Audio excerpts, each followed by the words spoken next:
নমস্কাৰ মৰমৰ ছাত্ৰ-ছাত্ৰীসকল সকলোকে স্বাগতম জনাইছোঁ আসাম ষ্টাডি ইনফো ইউটিউব চেনেললৈ। এই মুহূৰ্তত যোনসকল ছাত্ৰ-ছাত্ৰীয়ে 2025 বৰ্ষত এবাৰ হায়াৰ ছেকেণ্ডেৰী পৰীক্ষা দিছা তোমালোকৰ মাজলৈ আহিছে কেইবাটাও অতিকৈ গুৰুত্বপূৰ্ণ খবৰ। যোনসকলে এবাৰ 2025 বৰ্ষৰ হায়াৰ ছেকেণ্ডেৰী পৰীক্ষা দিছে তেওঁলোকৰ বাবে ডক্টৰ ৰণোজ পেগু ডাঙৰীয়াৰ এটা গুৰুত্বপূৰ্ণ টুইট আহিছে। 13 এপ্ৰিল তাৰিখে ঘোষণা কৰিব হায়াৰ ছেকেণ্ডেৰী ফাইনেল পৰীক্ষাৰ ৰিজাল্টসমূহ। তো এইটো টুইট আহিছে আৰু ছাত্ৰ-ছাত্ৰীসকলে এবাৰ গ্ৰেছ মাৰ্ক কিমান পাইছে সকলোখিনি এইটো ভিডিঅ'ৰ মাধ্যমেৰে কৈ দিম আৰু এই টুইটটোৰ বিষয়ে তোমালোকক সবিশেষ জনাম। গতিকে ভিডিঅ'টো অকণ স্কিপ নকৰাকৈ শেষলৈকে চাই থাকিবা। নতুনকৈ চেনেলটো ছাবস্ক্ৰাইব কৰি ভিডিঅ'টোত এটা লাইক কৰি দিবা। তো ব'লা এতিয়া আমি ভিডিঅ'টো আৰম্ভ কৰোঁ।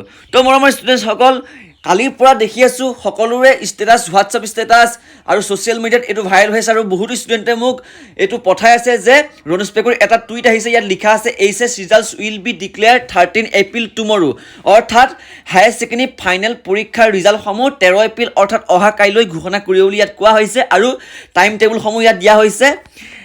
এই টাইম 8টা বজাত ইছ্যু অফ ইনফৰমেশ্যন হ'ব, তাৰপিছতে 10:15 হ'ব release of the press note, তাৰপিছতে 10:30 দিব হায়াৰ ছেকেণ্ডেৰী ৰিজাল্ট।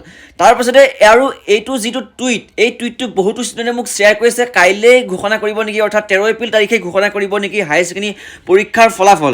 তো ষ্টুডেণ্টসকল মই তোমালোকক কৈ দিওঁ এইটো কোনো ধৰণৰ সত্য নহয়, যিহেতু তোমালোকে যদি যোৱা ফেচবুক শিক্ষামন্ত্ৰী ডক্টৰ ৰণোজ পেগু ডাঙৰীয়াৰ যিখন টুইটসমূহ চালে তোমালোকে দেখিবা তাত কোনো ধৰণৰ এনেকুৱা ৰিজাল্টক লৈ কোনো ধৰণৰ টুইট তেওঁলোকে প্ৰদান কৰা নাই। যদি প্ৰদান কৰে আমাৰ চেনেলৰ যোগেদি তোমালোকে পঠাই থাকিম, কিন্তু এইটো সম্পূৰ্ণৰূপে ভুৱা আৰু এইটো তোমালোকে ভালদৰে গুৰুত্বপূৰ্ণভাৱে চালে তোমালোকে দেখা পাবা। ইয়াত টুমৰো লিখাৰ পাছতে এইকণ অলপ প্ৰব্লেম দেখিবলৈ পোৱা গৈছে, এইটো এডিট কৰি বনাই দিয়া হৈছে আৰু এইটো যিটো টুইট এই ছেম টু ছেম টুইটটো যোৱাকালি মেট্ৰিকৰ পৰীক্ষাৰ টুইট যিটো আছিলে সেইটোত সংযোগ কৰাই দিয়া হৈছে আৰু অলপ এডিট কৰি বনাই দিয়া হৈছে। গতিকে তোমালোকে এইটো বিশ্বাস নকৰিবা। তোমালোকৰ যদি সত্যনিষ্ঠভাৱে বা যদি তোমালোকে এনেকুৱা ধৰণৰ ৰিজাল্টক লৈ বাতৰি লাগে তেনেহ'লে আমাৰ চেনেলত তোমালোকক সদায় দি থকাই হ'ব। গতিকে আমাৰ চেনেলসমূহ চাই থাকিব, নতুনকৈ চেনেলটো ছাবস্ক্ৰাইব কৰি দিবা। আৰু এতিয়া মেইন কথাটো আহিলে তোমালোকৰ ৰিজাল্টসমূহ কেতিয়াকৈ ঘোষণা কৰিব। যিহেতু বিহুৰ আগত ঘোষণা কৰাৰ কথা আছিলে 13 এপ্ৰিল তাৰিখে ঘোষণা কৰি দিব পাৰে, সেইটো কোনো ধৰণৰ গেৰেণ্টি নাই, কিন্তু বিহুটো তোমালোকৰ ঘোষণা কৰিব পাৰে হায়াৰ ছেকেণ্ডেৰী পৰীক্ষাৰ ফলাফল। যিহেতু বিহুৰ পাছত আছে ইলেকশ্যন, তাৰ পাছতে তোমালোকে এইকেইটা ৱেবছাইটত ৰিজাল্টসমূহ চাব পাৰিবা। 1 নম্বৰ আছে results.6, 2 আছে acc.assam.gov.in, 3 আছে assamresults.in আৰু 4 আছে indiaresults.in। এইকেইটা বেষ্ট ৱেবছাইট, তোমালোকে এইকেইটা ৱেবছাইটত গৈ ৰিজাল্টসমূহ চাব পাৰিবা আৰু ইয়াত কোনো ধৰণৰ প্ৰব্লেম তোমালোকৰ নহয়।